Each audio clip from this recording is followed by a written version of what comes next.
আমি আমার মাকে প্রশ্ন করেছি, মা তুমি যখন দুই হাত তুলে কাঁদো, আপনারা দেখবেন মায়েরা মাঝে মাঝে চোখের পানি ছেড়ে দিয়ে চোখের পানি চোখ ফুলিয়ে তারা কাঁদে। আমি আমার মাকে প্রশ্ন করেছি, মা তুমি যখন দোয়া করো তখন তুমি বলো তুমি সবার আগে কার জন্য দোয়া করো? সেই মা কি বললেন জানেন? সেই মা কি উত্তর দিলেন জানেন? আরে বাপ, তুই জানতে চাস আমি যখন দোয়া করি, আমি যখন দুই হাত তুলে দোয়া করি, আমি আমার রোগের কথা ভুলে যাই, আমি আমার সমস্যার কথা ভুলে যাই, আমি সবার কথা ভুলে গিয়ে আমি যখন দোয়া করি আগে তোর জন্য দোয়া করি, আমার সন্তানের জন্য দোয়া করি। আল্লাহু আকবার।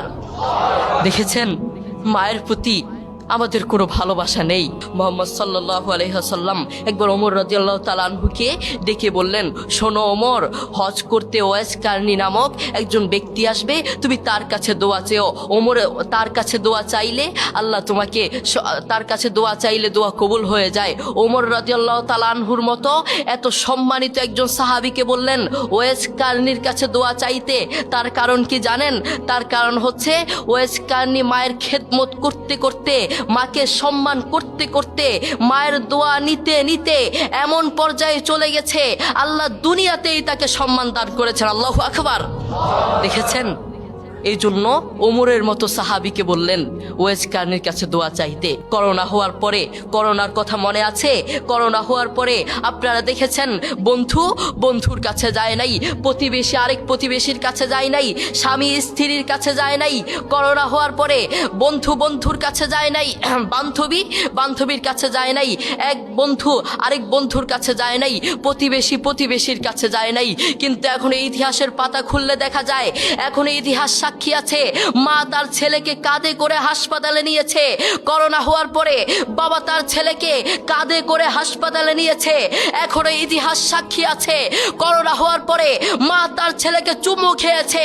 করোনা হওয়ার পরে বাবা তার ছেলের পাশে সারা রাত ছিল, ঠিক কিনা? একদিন আব্দুল্লাহ ইবনে ওমর রাদিয়াল্লাহু তাআলা আনহু কাবার পাশে দাঁড়িয়েছিলেন। তিনি দেখলেন একজন যুবক তার মাকে কাঁধে করে করে তাওয়াফ করাচ্ছে। আব্দুল্লাহ ইবনে ওমর রাদিয়াল্লাহু তাআলা আনহু তার দিকে তাকিয়ে থাকলেন। এরপর যুবকটি আব্দুল্লাহ ইবনে ওমর রাদিয়াল্লাহু তাআলা আনহুর কাছে এসে বললেন, আমি কয়েকটা বছর এভাবে আমি আমার মাকে কাঁধে করে বেড়াই, আমি আমার মাকে বাথরুমে নিয়ে যাই কাঁধে করে, আমি আমার মাকে খাওয়াতে নিয়ে যাই কাঁধে করে, প্রত্যেকটা জায়গায় আমি আমার মাকে এভাবে কাঁধে করে নিয়ে যাই। আপনি বলুন, আপনার কাছে আমার প্রশ্ন, আমি কি আমার মায়ের হক আদায় করতে পেরেছি? আমি কি আমার মায়ের হক আদায় করতে পেরেছি? আব্দুল্লাহ ইবনে ওমর রাদিয়াল্লাহু তাআলা আনহু কি বললেন জানেন? তোমার মা তোমাকে জন্ম দেওয়ার সময় কয়েক হাজার কষ্টের নিঃশ্বাস ছেড়েছে। তুমি যদি সেই কয়েক হাজার কষ্টের নিঃশ্বাস থেকে একটি কষ্টের নিঃশ্বাসের হক আদায় করার জন্য কিয়ামত পর্যন্ত তোমার মাকে এভাবে কাঁধে করে বয়ে বেড়াও, কিয়ামত পর্যন্ত একটা কষ্টের নিঃশ্বাসের হক আদায় করতে পারবে না। আল্লাহু আকবার। এই পৃথিবীতে আমাদের সবচেয়ে আপন এবং কাছের মানুষ কি? আমাদের মা এবং বাবা। তাদের চেয়ে আপনজন আর কেউ নেই। আমাদের উচিত তাদের সাথে সুন্দর ব্যবহার করা, তাদের সাথে সুন্দর আচরণ করা। বন্ধু, আমি তোমাকে বলতে চাই, সব সময় মায়ের পাশে থাকার চেষ্টা করবা, মায়ের খেদমত করার চেষ্টা করবা, মাকে সহযোগিতা করার চেষ্টা করবা। কখনো একটা কাজ করবা না। সেই কাজটা কি? সেই কাজটা হচ্ছে কখনো মায়ের বদদোয়া নেওয়ার চেষ্টা করবা না। বন্ধু মনে রেখো, দোস্ত মনে রেখো, মায়ের বদদোয়া নিয়েছো মানে তোমার পুরো লাইফ নষ্ট হয়ে যাবে, পুরো জীবন নষ্ট হয়ে যাবে। মনে রেখো, রাইফেলের গুলি মিস হতে পারে, মায়ের বদদোয়া মিস হতে পারে না, ঠিক কিনা? এই জন্য